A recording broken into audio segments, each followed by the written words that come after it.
UP और उत्तराखंड की खबरों के लिए एबीपी गंगा को सब्सक्राइब करें और बेल आइकन दबाएं। इलाहाबाद हाईकोर्ट ने यूपी में दुर्गा पूजा के सार्वजनिक आयोजनों की अनुमति दिए जाने के मामले में कोई दखल देने से इनकार कर दिया है। मामले की सुनवाई हाईकोर्ट की डिवीजन बेंच ने अनुमति दिए जाने की मांग को लेकर एक दाखिल पीआईएल पर सीधे तौर पर कोई दखल दिए बिना उसे निस्तारित कर दिया।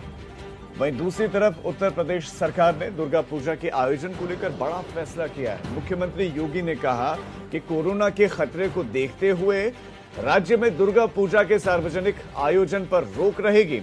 उन्होंने कहा कि कोई भी सार्वजनिक आयोजन सड़कों पर या फिर पंडालों में नहीं होगा। लोग अपने घरों में ही दुर्गा प्रतिमा की स्थापना करें, पूजा अर्चना करें, मां दुर्गा को प्रसन्न करें, लेकिन सार्वजनिक आयोजन नहीं होंगे। पंडाल जैसे हर साल लगते थे, बड़े बड़े विशाल भव्य पंडाल जिसमें हजारों लोग दर्शनों के लिए आते थे, पूजा अर्चना करते थे, कार्यक्रम होते थे, ये नहीं होंगे। दुर्गा पूजा पर बहुत बड़ा फैसला।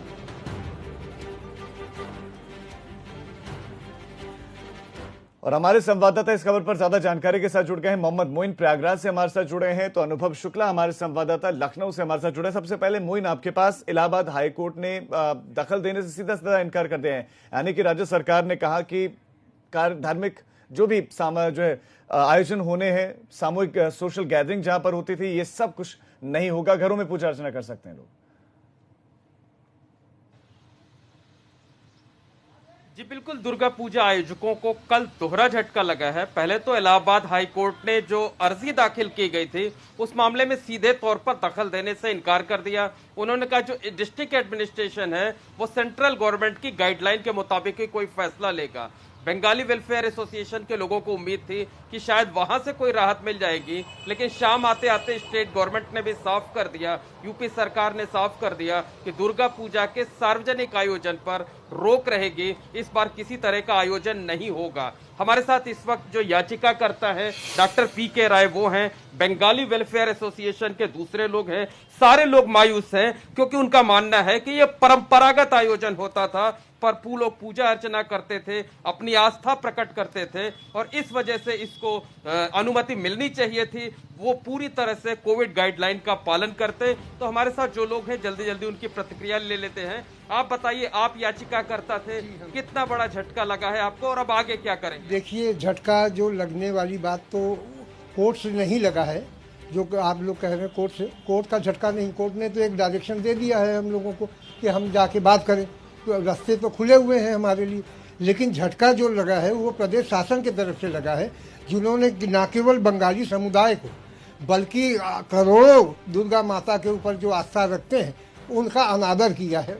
आप बताइए, इलाहाबाद हाईकोर्ट से राहत नहीं मिली है, अब आगे आप लोग क्या करेंगे? सुप्रीम कोर्ट जाएंगे या क्या कुछ करेंगे? ये हमारे सीनियर इस मुद्दे पे विचार करेंगे। हालांकि हमारा सरकार से निवेदन ये है कि जब आईआईटी, जेईई, नीट के एग्जाम कराए जा सकते हैं, कल ही यूपी सरकार ने गाइडलाइन जारी की कि राम दल निकलेगा और दुर्गा पूजा जो कि एक सीमित जगह होती है उसके आयोजन पे पूर्णतः रोक लगा देना ये बिल्कुल गलत है, और इसके धार्मिक परिणाम भी हमारे समाज को भुगतने पड़ेंगे आने वाले समय। आप बताइए कि जब सार्वजनिक आयोजन नहीं होंगे, इस बार पंडाल नहीं सजेंगे, तो आप लोग क्या करेंगे? किस तरह से लोग श्रद्धालु आएंगे, पूजा अर्चना करेंगे? उनके लिए क्या व्यवस्था करने जा रहे हैं आप?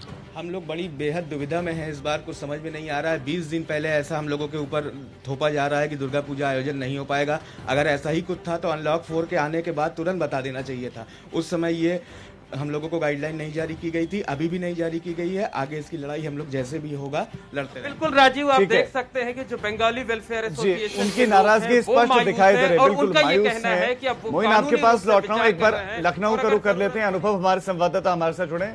अनुभव, मुख्यमंत्री योगी आदित्यनाथ, योगी सरकार की कोशिश हमेशा ये रही कि परंपराएं जो हैं वो टूटे ना, लेकिन इस कोविड काल में हमने देखा कि बहुत सारी परंपराएं टूटी है। लेकिन अब एसोसिएशन ये कह रहा है कि आप नीट के एग्जाम करवाते हैं, आप दूसरी तरह की परीक्षाएं करवाते हैं, आप दूसरी तरह के धार्मिक कार्यक्रमों के आयोजन को अनुमति देते हैं। ऐसे में जब एक सीमित जगह पर सीमित संख्या में एक विशेष समुदाय इसको मनाता है, वो कार्यक्रम करता है, तो ऐसे में इस पर मनाही सही नहीं है। देखिए, कल मुख्यमंत्री ने जो कहा, उन्होंने साफ तौर पर कहा कि जो दुर्गा पूजा के पंडाल लगते हैं, लोग आते हैं वहाँ पर, वो पंडाल नहीं लगेंगे, क्योंकि कहीं ना कहीं कोविड-19 की जो गाइडलाइन है उसका उल्लंघन होगा।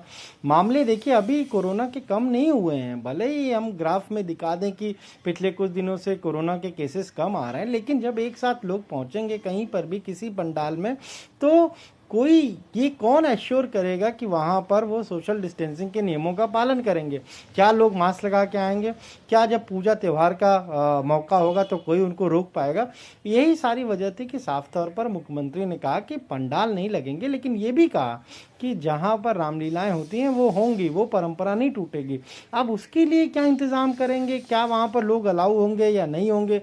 क्योंकि बहुत सी जगहों पर इस बार क्या हो रहा है कि जो रामलीलाएं हो रही हैं उनका सब कुछ जो है वो आपको स्ट्रीमिंग, लाइव स्ट्रीमिंग मिलेगी, यानी आप घर बैठे ही उस रामलीला का जो मंचन है वो देख सकेंगे। चाहे हम ऐशबाग की बहुत ऐतिहासिक प्राचीन जो रामलीला है उसकी बात कर लें, अयोध्या में जो रामलीला हो रही है उस पर भी यही बात लागू हो रही है। तो साफ तौर पर मुख्यमंत्री ने कहा कि जहाँ पर लोग जाते हैं, गैदरिंग होती है, उस तरह के कार्यक्रम नहीं होंगे, लेकिन हम कुछ ऐसे कार्यक्रम करें जो लोग अपने घर से ही बैठकर उनको देख सकें।